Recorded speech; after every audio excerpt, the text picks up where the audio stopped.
Sir ചോദിച്ചില്ലേ കോളേജിൽ കുത്തു നടന്നിട്ടും യുവമാരെയൊക്കെ എന്താ അറസ്റ്റ് ചെയ്യാത്തതെന്ന്?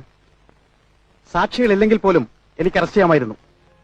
പക്ഷേ ഈ നാട്ടിലെ നിയമങ്ങളുണ്ടല്ലോ, അത് വെറും ഓട്ടക്കലമാണ്. നീതി ചോർന്നു പോകാൻ പഴുതുകളിട്ടിരിക്കുന്ന ഓട്ടക്കലം. ഒരു കൂട്ടത്തല്ലിനിടയിൽ ഒരുവൻ കൊല്ലപ്പെട്ടാൽ ആരാണ് കുത്തിയതെന്ന് തെളിവുണ്ടാവില്ല. അതുകൊണ്ട് അർഹിക്കുന്ന ശിക്ഷ കൊടുക്കാൻ പ്രയാസമാണ്, പ്രത്യേകിച്ചും ശരിയായി സാക്ഷിയില്ലാത്ത സ്ഥിതിക്ക്.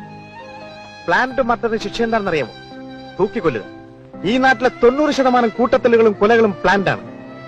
അതിലൊക്കെ പ്രതികളെ ശിക്ഷിക്കാൻ ഈ നാട്ടിലെ നിയമത്തിന് കഴിഞ്ഞിരുന്നുവെങ്കിൽ ഇവിടെ തൂക്കുമരങ്ങൾ തികയില്ലായിരുന്നു. എന്നിട്ട് വിമാനമൊക്കെ പിടിച്ചകത്തിട്ട് വല്ല ചെയ്യാന്ന് കരുതിയാ ഇപ്പൊ കണ്ടില്ലേ, മോളിൽ നിന്നൊരു ഫോൺ വരും, വിട്ടേരെന്ന്.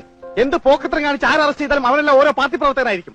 അത് തേച്ചു മാറ്റിയാലും ഓരോ പാർട്ടിക്കാർ വരും, മിനിസ്റ്റർമാരുടെ പ്രൈവറ്റ് സെക്രട്ടറികളും. ഇവരുടെയൊക്കെ ചെരുപ്പ് നിൽക്കുന്ന പട്ടികൾ ഈ നാട്ടിലെ ചില പത്രക്കാര്. അവരെന്നും പോലീസിന്റെ കഴിവില്ലായ്മ കൊണ്ടും അനാസ്ഥ കൊണ്ടാണ് കേസ് കഴിഞ്ഞത്. പിന്നെ ഇവിടുത്തെ പോലീസുകാരൻ ഈ നാട്ടിൽ എന്ത് ചിരക്കാനാ?